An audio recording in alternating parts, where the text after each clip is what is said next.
Hi, and welcome along to the Don Robbie channel. We are back here again for another transfer update with our main man, Fabrizio Romano, who's all the way over there in Italy. First of all, number one, Italy versus England final in the Euros. What do you reckon?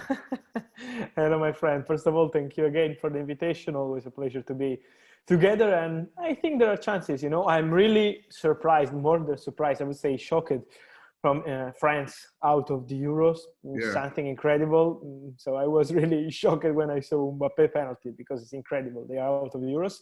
So now there are chances. Your dream to see England and my dream to see Italy, but I was not so confident.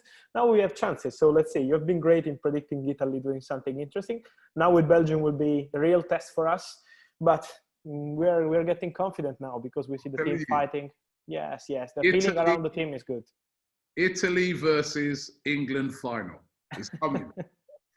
would be incredible. But you know, not having France against you in the semi-final for Italian people, Italian fans here, is something that makes you feel comfortable with these Euros, because we've always been thinking, okay, we'll be good, we'll be good team, young players, good talents, but then when we'll have France in semi-finals, we are dead. And now with France out of the semi-finals, we have the feeling that we can reach the final. So let's see. Okay, we'll find out. And the other good thing for you is you can get a bit of rest now because there's no more JADON SANCHO news, yeah? There's no more Manchester United fans coming on your Twitter account saying, come on, where is he? You said he was coming. Yes. I'm happy for Manchester United fans, to be honest, because when you're waiting for a player, like if you are waiting for a trophy, because they were waiting for Sancho since February. I remember February 2020. So it's more than 1 year and 4 months negotiations. It's been crazy with many moments when Sancho has been really close to join the club. Other moments with difficult situation between Borussia Dortmund and Manchester United. So it's been really a complicated one, in particular last summer. This summer, the feeling was different because Manchester United with the new board, they've been faster. The player was pushing to join Manchester United. So the feeling around the deal was a bit different. And as we told last time, it was just a matter of days. They completed everything. Now it's already official. So congrats to Manchester United, and to Manchester United fans. They will enjoy this player finally after waiting for him for more than 1 year. Definitely. I mean, Manchester United fans will be hoping, they'll be talking about who's coming in next. Now, there's been a lot of links with RAPHAＥL Varane. Of course, he got knocked out with France. His future to be sorted out. Do you think there's a chance that Manchester United could get RAPHAEL Varane? Yes, I would say yes, because he's top of the list for Manchester United. And now after securing JADON SANCHO deal, we always say they're thinking step by step. So it's position by position. Now they have Sancho, they are going for the centre-back, and Varane is highly appreciated. They think he's perfect because he has experience, he's still young. So he's really a good centre-back to perform for many years for Manchester United. Now it's time to find agreement with Real Madrid. From what I'm told, is not at final stages or advanced to be completed in some days. They need some time because Real Madrid want to talk directly with Varane, understand his desire. What I know is that the desire of Varane is to try something different. He was winning everything with Real Madrid, winning the World Cup with France, so he wants to feel something different in his career, and that's why Premier League clubs are in the list, and also Paris Saint-Germain, if they don't sign Sergio Ramos, but they are really in advanced talks for Sergio Ramos. So I would say yes for RAPHAEL Varane. It's not the only option. It's not a done deal or something like this, but it's a serious option for Manchester United. Okay, what about Declan Rice? I've heard him come up as well for Manchester United. West Ham fans ain't going to want to hear that. But Declan Rice is getting linked with a move as well. He's been having a good Euros. Yes, and Manchester United and Chelsea have been looking at Declan Rice, Chelsea since 1 year, because Frank Lampard wanted him at Chelsea, but West Ham asked for 80 million euro, and Chelsea, after spending a lot of money last summer, decided to give up on this deal. Now could be an opportunity because Chelsea are considering to do something on the midfield, and Declan Rice is still highly appreciated also by the board. It's not just about the manager, Lampard, Tuchel, it's about the board. They like the player, and Declan Rice dreams of playing for Chelsea, so it could be one of the opportunities, but it's time to find agreement with West Ham, and it's not so easy. So it's not so quick deal, but I think after the Euros, we will understand more about the position of West Ham on this deal. And the same for Manchester United. I think midfield for Manchester United is not the priority. We heard a lot of names about Manchester United midfielders potential targets like Camavinga, Goretzka. Now it's time for DECLAN. They have many names in the list. They appreciate this player, but as I say, it's step by step. So it's Sancho, center back. We will see with Varane, Pau Torres also in the list. Right back situation to be decided. And then if Pogba or Van de Beek wanted to will leave the club, they will go for a midfielder. But now it's not the priority. All right. You mentioned Camavinga there. And he's another player that's been getting a lot of interest from a lot of clubs right across Europe. He definitely looks like he'll leave Rennes this summer, but where do you think he will end up? You know, I hear a lot of rumors about Camavinga, about many clubs, but what I'm told is that the player is absolutely not in a rush, and also his agents, because, you know, when you have this kind of talent, one of the best talents in the world, out of contract in 1 year, he can decide about his next destination. Of course, now it's up to Rennes to accept the bid, but he could also decide to wait, say 6 months like this, and then in January sign for a club he wants. So it's not an imminent situation. They will decide like at the end of July, at the start of August, about the next steps to take with the club. But at the moment, I would say Manchester United interest is true, is confirmed, because they like the player, but it's not advanced. There is no negotiation going on still with Rennes, so we will see in the coming days what happens.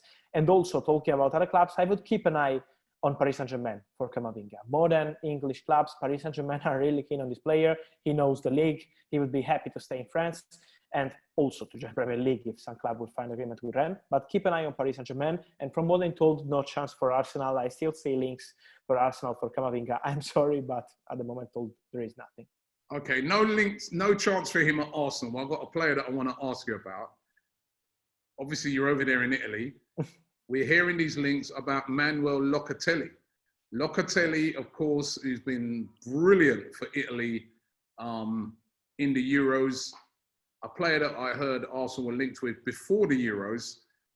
We're being told now by the CEO of Sassuolo that Arsenal made a bid for Locatelli. Now, is this a serious bid, or do you think this is just a bit of brinkmanship where he's trying to drive the price up because he knows that Juventus are also interested in Locatelli? No, I have to say that the CEO of Sassuolo, Giovanni Carnevali, I know him so well, and he's a serious person. Sassuolo are not negotiating like this, using clubs to change the price or something like this. They are a serious club.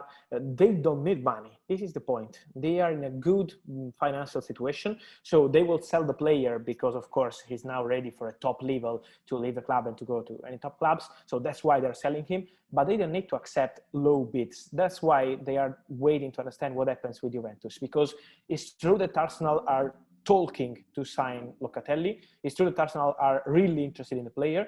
But from what I'm told, is not advanced yet, because also Arsenal know that Locatelli priority is to join Juventus. So at the moment, it doesn't make sense for Arsenal to continue bidding or something like this to convince Sassuolo, because with Sassuolo, the situation is easier than it seems, because if you pay, Sassuolo are selling the player and they are happy with money and not with structured bids as Juventus are trying to do, because now Juventus are offering players loan with buy option that becomes obligation to buy in case he will have some caps. So it's a complicated deal with Juventus, but the player wants to play Champions League and wants to join Juventus. With Arsenal right now, the situation is Arsenal are ready to pay what Sassuolo want, but it's still nothing advanced because the player is still focused on Juventus. So I think in the coming weeks, we'll understand more about Locatelli's stand, because now, of course, he's focusing on the Euros, but his priority is still Juventus. And the feeling we have around Sassuolo is that Juventus are absolutely leading the race. Also, if bid from Juventus is not the best one at the moment. Okay, so they're still leading, but Arsenal have got a chance, you're saying? I would say yes, I would say yes. Chance, yes. Of course, at the moment is not advanced or close, but chance, I would say yes, because they're going for him. The player is focused on Juventus, but you know, when you're trying and you have a good relationship with the club too, you can do it. Okay, there's a couple of clubs over, of course, that have got new managers now. Tottenham have been waiting for weeks and weeks. They finally got Nuno Espirito Santo, and of course, Rafa Benitez has gone to Everton. Now that they've both got those managers in place, that means that no doubt they'll be on the hunt for some players. Have you heard anything about those two clubs and maybe a couple of players that they're looking at? Sorry, I wasn't hearing about the first club. Tottenham. Sorry. Tottenham Okay, yeah, Tom, yes, of course. For talking about Tottenham, what I'm told, I hear a lot of names of strikers for Tottenham, but what I'm told is that the priority for Tottenham and for the new director of football, Fabio Paratici, is going for centre-backs. They want to change something with centre-backs. So they are negotiating with Bologna for Japanese centre-back or right-back, because he could play in both positions. He's Takehiro Tomiyasu. He's a good player, one of the best defenders we had last season in Serie A. Atalanta wanted him, but now Tottenham made an official bid. Paratici knows him so well, so that's why they're working on it. They offered around 18 million euro with add-ons included in this proposal. Bologna want around 20, so Tomiyasu is one of the names. I will keep an eye also on Koundé and on Andersen. Andersen, former Fulham player, now back at Lyon. Koundé playing at Sevilla, also in Manchester United leads for many months, but now one of the targets for Tottenham. So they're working on centre-backs, and they will go for a right-back. This is the priority for Tottenham right now. And then I'm curious to see what happens with midfielders, because maybe someone is leaving the club like Sissoko, and then we will see the final sign from Tottenham to decide for the new signings in attacking players, if they will sell Harry Kane, because at the moment Daniel Levy is still in the same position. He's not going anywhere. What about Everton? Because again, Rafa Benitez has taken over at Everton. Any sounds there? Yes, now they have to take a decision about the strikers also in this side, about Calvert-Lewin, as we were saying last time. They need to talk with the new manager, and now it's Rafa Benitez to decide about this point. So about Calvert-Lewin, and also about MOISE, because Paris Saint-Germain made the new bid some days ago. It's still a loan with buy option for Keane. They don't want to pay for a permanent deal immediately, but another year on loan for MOISE. And it's up to Rafa Benitez to decide, because Ancelotti wanted him to go on loan to play, but with Benitez, with young players, everything could change. So it's about attacking players to decide, and then we will see another position, because Rafa has just arrived. But when you sign Rafa Benitez, you have to decide together with Rafa Benitez. You know better than me in English football how it works when you have a manager like Benitez. So they're going to check with him in the next days. Do you think James Rodriguez will stay? I hear a lot of rumors about AC Milan or this kind of things, but at the moment there is nothing. So my feeling is that he could stay, yes. Okay, I've got a couple of other ones I want to throw at you. A player that I like, that did very well at the Euros, I thought, Marcel Sabitzer of RB Leipzig. You think he'll be on the move this summer? I think yes. If some clubs are ready to pay what Leipzig are asking, I think yes, there are huge chances. I see a lot of rumors with Italian clubs, but I think it's not easy for clubs like Roma or these clubs to sign a player. I will keep an eye, as always, on Tottenham, because they are looking for this kind of player, and he's always been appreciated by the scouting of Tottenham, by Mourinho, because he wanted him at Tottenham. He was one of the targets, but always from the board. So now let's see with Paratici what they will decide. As we said, priority are centre-backs, but I think Sabitzer could be one of the players to leave Tottenham and maybe joining other Premier League sides, because he's still open, and he's one of the players to keep an eye on. All right, Kingsley Coman. A lot of rumors. Move away from Bayern. A lot of rumors, but I'm told that it's more difficult than it seems to sign this player from Bayern Munich, because they want a huge fee. It's not like 40 or 50 million euro as I see around. They want to double. It's like 70, 80 million euro. So it won't be easy. Negotiation for the new contract are ongoing, but it's not easy also on this side, because the player is asking for an important salary. So I would keep an eye on English clubs, but talking about Liverpool, only if they will sell some attacking players. Let's say now after the Euros, what happens with Shaqiri, Origi, and this kind of players. If they sell some of the players, it could be one of the opportunities, but it's not advanced.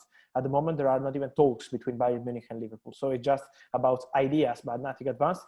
And about Manchester United, they have Sancho. They always wanted Sancho, so he's not in the list for them, of course, now. What about MBAPPE?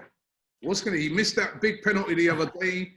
And there were some people suggesting that his price might have gone down a little bit. I don't think it will do. But is he staying at PSG or is he going? And if he's going, who can afford him? The feeling is still that at the moment, president of Paris Saint-Germain, Locatelli, is still doing his best directly. He's directly involved in the negotiation to keep Kylian MBAPPE. But at the moment, there's still no agreement with the player. So they are really having the danger with MBAPPE, because he's out of contract in 1 year. And at the moment, they have no agreement with the player. Real Madrid are still dreaming of him. If they have to break the bank this summer, is for Kylian MBAPPE. But at the moment, Paris Saint-Germain stand is always the same. They want to keep the player. It reminds of Kane's situation, but with only 1 year left on his contract. So I think it will be really difficult for Real Madrid to sign MBAPPE this summer. Really, really difficult. But will be also difficult for Paris Saint-Germain to extend the contract of MBAPPE, because the player at the moment is not convinced. So I think it will be a particular poker summer for Kylian MBAPPE, but we need to wait at least for August to have real updates, because I don't see anything happening in some days.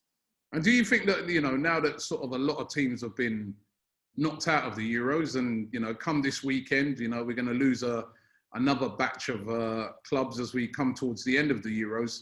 do you think we're going to start seeing a lot of activity in the transfer market? Yes. It's a good question, and I think absolutely yes, because now clubs are getting ready to complete deals, as Manchester United did for Jadon Sancho. I'm curious to see what will happen with Jack Grealish between Aston Villa contract and Manchester City thinking of him, Harry Kane, of course. So many situations are going to be clarified after the Euros. So I think next week will be key to see the first big moves starting, and then negotiation progressing, and then official announcement, maybe not during the Euros, but immediately after, yes. All right. Well, listen, you get some sleep now that Jadon Sancho has been sorted out. You know, you're going to need it, because you're going to need that for MBAPPE. You're going to need that for Harry Kane, right? Yeah. You know, Really, there'll be a lot of Arsenal fans hassling you about Locatelli as well. So make sure you get a couple of days sleep over there. Thank you, my friend, as always. And I hope to sleep a bit more without Sancho in my list. Thank you very much. Thank you.